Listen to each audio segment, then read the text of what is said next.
Faneten lavitra, lasan lavitra.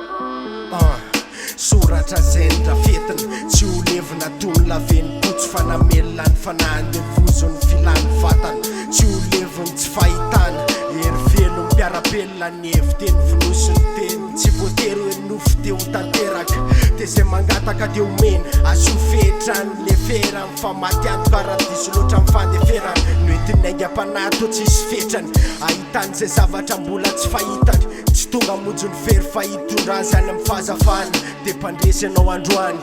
fa mba nytany loatra amin'ny fisina mivoaka ny an-danitra veny fiafarany tovitovana ihany ianao ry vatana fa ny finoana mitondra amin'ny fanahoany amin'ny fahasambarany tany feo avy lavitra to avy akaiko ny rafetina fezateny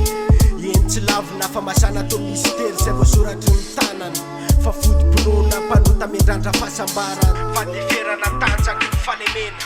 tsy ny falemena eo anatrehan'ny fahantrana fa ny fitiavana maro mpandresena aleo avy norana sy ny kotrika tadiodrivotra solon-dranomaso anafaka ny alahelo sy ny akaso tsy asiana lalàna amin'ny feny zanakatohany tsiraray